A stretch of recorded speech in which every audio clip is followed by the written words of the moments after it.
Hi, it's Randy, a shade tree mechanic. I guess I've been a shade tree mechanic for like a half a century, something like that, close to it.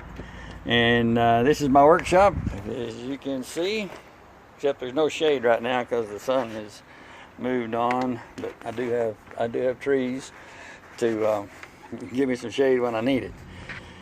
Anyway, I've got the 99 Ford F350 with the habitual dipstick leak that they all get. I've probably been putting up with it for 5-7 years, something like that, and I finally decided I need to fix it. I've had this truck since it's brand new, so it's just, one of the few things that I've had to fix on it. I haven't had to do very much. But that O-ring, see this, that O-ring right there is like twice the size it was supposed to be because it soaks up oil inside it. It's just a poor design. It seals from the inside, and the O-ring itself soaks up oil. So to start with, I tried to do a repair using this outfit, 73dipstick.com. I'll put a link to it in the comments below.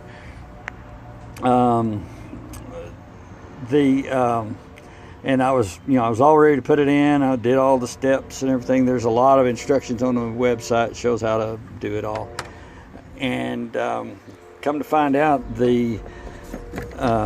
my fitting was undersized, and so this nut that comes with it would not tighten up on my fitting. So I guess it's just a manufacturing, they must have some sloppy manufacturing tolerances or something like that. Anyway, couldn't get the thing to tighten up, and believe me, that was a letdown. So now I've got this truck all apart, so I had to figure out something, right? So so here's how I fixed the problem. And I've been driving a couple of weeks now, completely drip free. I mean, dry as a bone. And I've got a couple 100 miles on it, something like that. Brand new oil change and everything, so it's all full of oil. Let me run through some steps with you right quick. So if you want to try a $10 repair, this might get you there. To begin with, you need to plan ahead. When I did this oil change, when I did this repair on this dipstick, I had allowed my oil to run down to probably about 3 quarts low. It was actually below the bottom of the dipstick. And the reason that's important is when you're working on this thing, it's possible for the fitting, there's a dipstick fitting inside the pan, and it's possible for that thing to slip inside the pan, and if it does, then it will cause just cause it to get in the oil. And if you've got everything all cleaned up and now you drop that fitting into the oil, you pull it back out, now it's going to drip oil all over everything. You got to start the cleaning process all over again. So just let the engine run about 3 quarts low, and it's not going to hurt anything unless you're just doing super heavy duty service all the time, because these engines, they run off, the fuel pump runs off of the oil pump. So if there's no oil, then the motor just dies, and so it won't hurt the engine. It's kind of a bulletproof kind of thing. So that's one step of planning ahead, is just run that oil down. And also, this is a great time. See, we're going to have to pull the starter out. So if you've not upgraded to the high torque starters that they have these days, man, I recommend it. I've had cold start problems with this truck for as long as I've had it, and then one day I finally decided the starter was just dragging too much. So I pull that starter out and I put in this high torque starter. It's a couple $100 or something like that on Amazon. I'll put a link for it in the description there. That thing will spin this engine over like it's a sewing machine. It's amazing. And that was the end of my hard start problems. I mean, it'll crank through anything. It's pretty amazing. So the reason I'm bringing that up is because you're going to have to pull that starter out to get to the dipstick. And if you're going to change the starter, then you'll be pulling it all completely out, and that'll give you a little more room to work. But you can still do this job with the starter.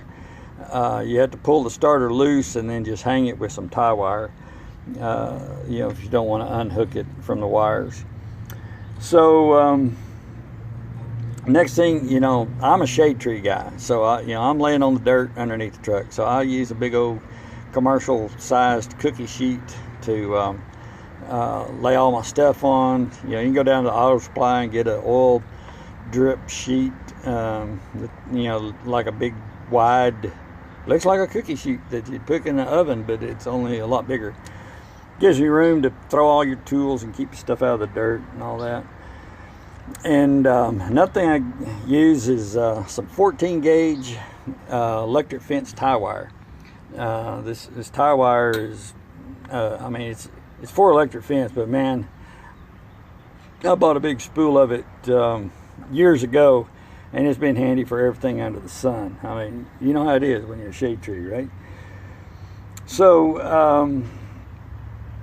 and when you're working underneath there, have your head covered up with something. I'm telling you, this Permatex stuff, it's going to get all over everything. It gets in your hair. It's a bear.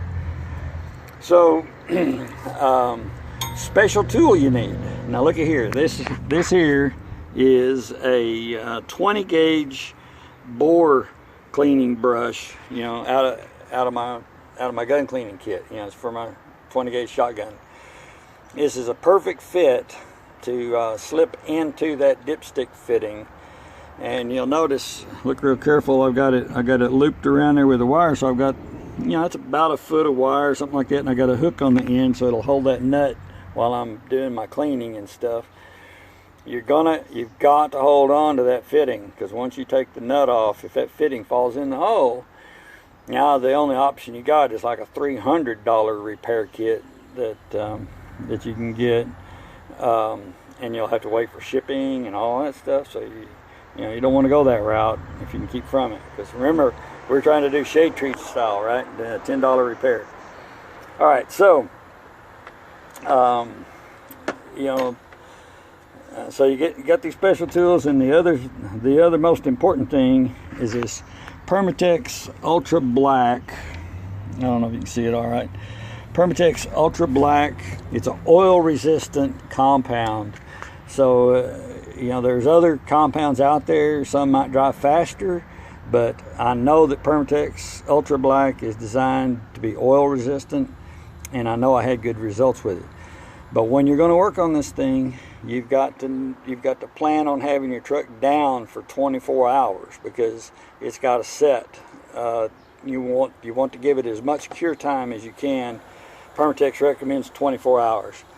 So if you come up short of that amount of time, that's on you. That's a risk you're taking. But I was able to let it set. I actually let it set for like 36 hours because I work a EMT shift in an ambulance, and that's just the way my shifts work out.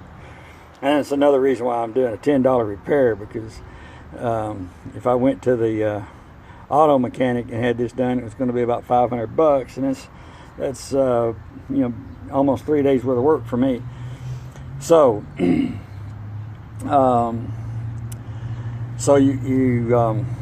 you're planning ahead of time. You got your stuff. The main weird things you need is this 20 gauge brush and the Permatex Ultra Black.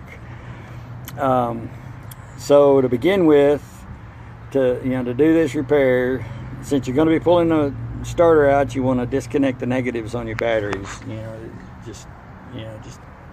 And be sure and get both of them. You've got two batteries there. Be sure and get both of them. That way you'll be disconnected in case you cross anything.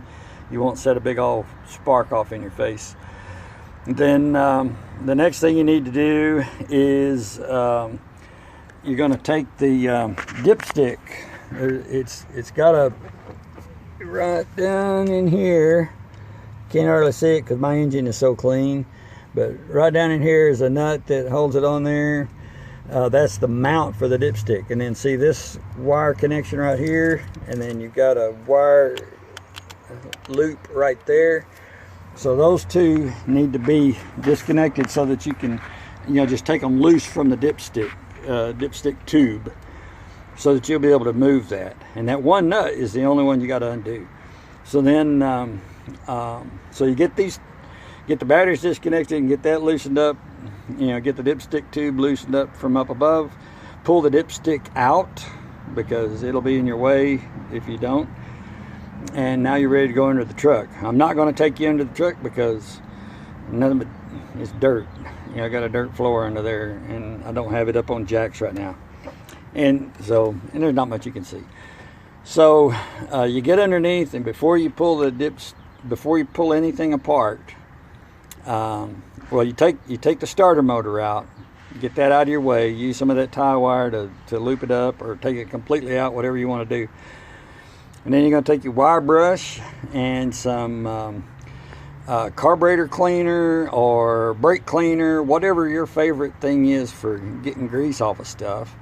And you need to clean up all around that fitting on your oil pan, where the dipstick fitting is. You need to scrub all that stuff as good as you can. I mean, clean, because this Permatex has got a seal. It's got to connect to the steel, right? So clean it up real good, and after you've got it cleaned up, you can take your water pump pliers and you can pull that dipstick out of the fitting. It just pulls straight out. It's got nothing but a little O-ring to hold it in place. So you pull that out and you swing it off to one side just a little ways, so it's not in your way, and that shouldn't be too hard to do. And later on, you'll need to see where the angle of it, because this dipstick fitting that comes out of the side of the pan, it's got two notches in it to help it, so you can line it up according to the kind of application. They use the same engine in multiple kinds of vehicles and equipment and such. So the fitting itself has two notches on it, and they're like this. You see these two notches right here on this. This is the washer that came with that 7.3 dipstick kit. Those notches go into the notches on the fitting. So and that fitting rotates and locks into the notches on the actual pan itself. So if you've got to make sure when you put this all back together that you've got that dipstick tube pointing in the right direction for your, to connect to your dipstick tube. And that's pretty important. So, so you've got everything all cleaned up. You pulled out the dipstick tube. Now you're going to just take your water pump pliers, channel locks, whatever you got, and take that nut off. There's a nut that just holds that fitting on the side of on the side of the oil pan. You gotta keep hold of that. Don't let this go, okay? This is the only thing that's going to keep that dipstick fitting from falling into your pan. Now, some people make a thing with a coat hanger. It's got a hook on it. I've heard that the brush for a 45 caliber barrel will work real good. Whatever it is you choose, just make sure that it's holding it fairly securely. You're not putting a lot of tension on it, but you've got to be able to hold on to it, because once it falls into the pan, you're done for the day. You're gonna have to get that alternative repair that's like $300 or whatever. So so while you're managing that fitting, you take that nut off, and now you're gonna get some more of your cleaning solution, brake cleaner, carb cleaner, whatever, and clean up the threads on that fitting. You want to spray some directly into to the notches if you can get to them. You want this thing as clean as you can be, right? Because this Permatex has got to get into everything. So once you've got it clean and it's all dried up, take your Permatex and mash it all in around all the threads. Try to get some in between the threads and the opening of the pan itself. Be sure and mash some into the notches on the fitting. You know, just get it all smeared around there. And then once again, making sure that you got that fitting pointing in the right direction for your dipstick tube. Now you can put your nut back on there and just, you know, spin it back on and tighten it down. In the plumbing world, we would say that you need to tighten it up to just before it breaks, but really it doesn't have to be that crazy tight, because it's gonna hold. So just snug it down real good so that fitting is not bouncing around, not moving around, and, you know, holding in place. And now around the nut itself, take some more of this Permatex and just mash it in so that it'll go into all the gaps, you know, because you still got these gaps that are those notches on that fitting. So you want to make sure those are filled in. And you don't have to go crazy with it, because the stuff that's on the outside of the seal is not what's going to seal, but that'll just give you the protection, right? So you tighten that thing down, then you either put a new O-ring on the dipstick tube, or you can just, you know, clean it up real good and put some of this ultra black on there, which is what I did, and stab it back in the socket there on, you know, on the dipstick fitting. And then you know, of course, install your starter again, and then come back up and you know, put your dipstick back, you know, the mount back together up here on the top, you know, like this, and you know, reconnect your batteries. And now you're going to let the truck sit. You got to let it sit. You know, I know you're in a hurry, but you got to let it sit, because this stuff needs to cure. If you take off before it's cured, you know, you're just going to wind up with a mediocre repair. So after doing all that, and after letting it sit for a day, you should be good to go, and go give it thing a test drive and see how it does. And if you don't get any drips, now go get a fresh oil change, and you're good to go. And mine is not dripping, not a bit. You know, like I say, after 2 weeks of driving, but I would be happy if it was just dripping a little bit. But when, you know, that original fitting, it was dripping a lot. I mean, everywhere I went, you could tell where I parked, right? You know what I'm talking about. So that's the $10 or less way to fix this thing. Look at the links down below, and I'll give you, you know, some information for buying kits, because I think the kits have a good purpose, and I would have been happy if my kit had worked. It just didn't. So because, and I think it's because the factory part was just a little bit out of spec.